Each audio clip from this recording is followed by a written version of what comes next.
Hello, it's Phillip Taylor speaking from Richmond Green Chambers in London, and this morning I'm looking at a book that's come to us from Oxford University Press. This book is very important because we're looking at the moment at the post-legal aid era in the sense of the introduction of LASPO and the withdrawal of so much legal aid. This book is called Party Litigation Funding, and it's been written by Nick Rowles-Davies. The book is over here, we'll look at that in a minute.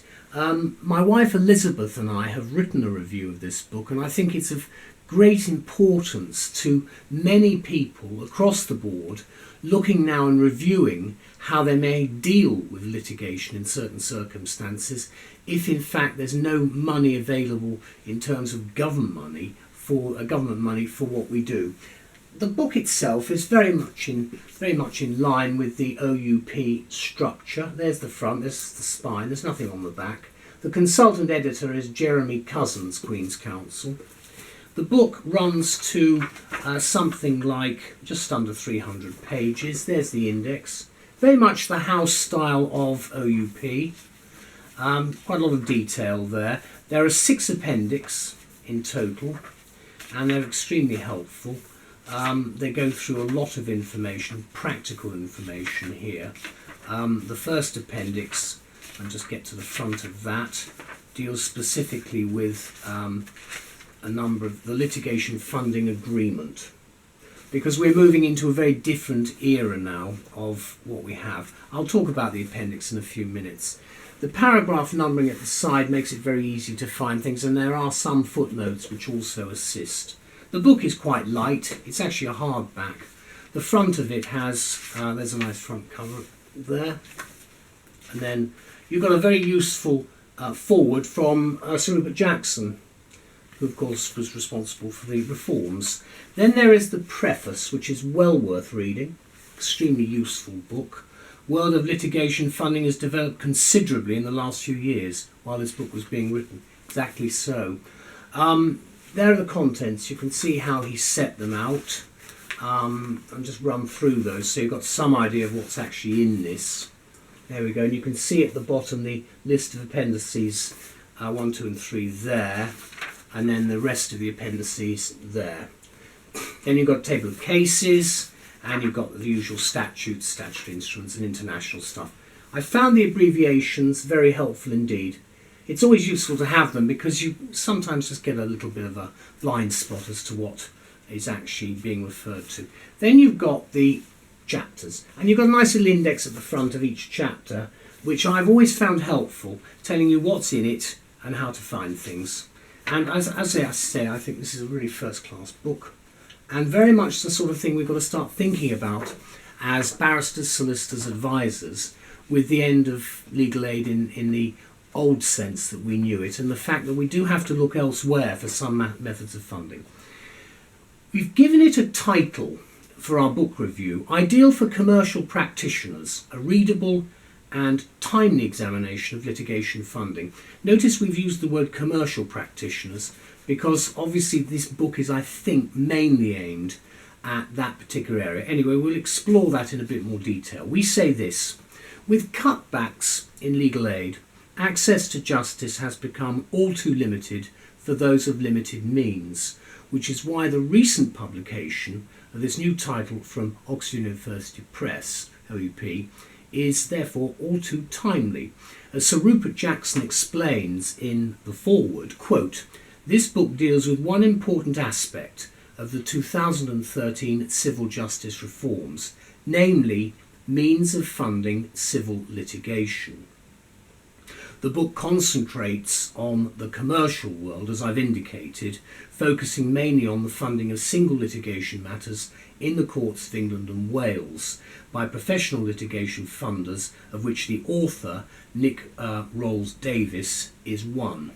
After writing this book, but prior to its publication, he became managing director of the world's largest litigation finance firm and is well able, therefore, to explain the complexities of the emerging litigation funding landscape, which for a number of reasons can only become larger and more significant and I'm sure that's correct. Commercial lawyers, we think, in particular those with larger corporate clients, will need to acquire an in-depth understanding of the processes, procedures and guidelines involved in litigation funding, which this book amply provides with insight and clarity. But note that although this burgeoning industry offers a wide range of financial products, the principal focus of this book, as the author points out, is single case funding, although other funding options are also explored. Simply put, says Rowles-Davies, litigation funding, or third-party funding, is the process whereby a funder that has no direct interest in a piece of litigation pays the legal fees of one of the parties. The most common model in this area of high financial risk, but by no means the only model, is that the funder receives a return on this form of investment based on the proceeds resulting from the successful outcome of the case. The book certainly provides practitioners with valuable guidance, and we would assume every pertinent aspect of third-party litigation funding, including how it works, its history and development, and why, when, and where, and when not, rather, to implement it. So it gives you, a fairly large piece of advice here. Other crucial issues include costs and insurance, professional obligations and regulatory issues, which are also examined. Particularly useful, we thought, are the chapters on the Jackson reforms and DBAs, that's damage-based agreements, which have come in relatively recently, and funding and the future, which of course we don't really know about because no one has a crystal ball, but there we are. Let me conclude by saying interesting and illustrative cases and case studies abound on the position of litigation funding in over a dozen overseas jurisdictions is also examined. Thought that was very useful. In the 5 appendices which I've mentioned, you'll find, for example, the Litigation Funding Agreement, which is Appendix 1, and the Code of Conduct for Litigation Funders. These resources, plus the table of cases and of legislation, make this well-written and accessible volume indispensable for all commercial practitioners, and indeed anyone pondering the pros and cons of litigation in the post-LASPO world, and things are probably going to change. Let's have a quick look again at it. There's the front. As I say, I think this is a book. We'll just open it in the middle. Funder models, here we go. You see there's quite a lot of detail in this. They do use some words you may not be familiar with from time to time. The funding process, that's also another, I think, very important one, especially from a client's point of view. But do remember, much of this is based on the commercial area. There's the litigation funding agreement studied in some detail with the appendix at the back. You've then got the Jackson reforms and DBAs, and then just to remind you at the back you've got the appendix. That's the litigation funding appendix 1 there, is part of it, and then running through various other appendix, including procedure to govern complaints. Always an important area if things do not work out the way you want. I'd like to thank Nick Rowles-Davies and the staff at OUP and the consulting editor Jeremy Cousins very much indeed for producing this book.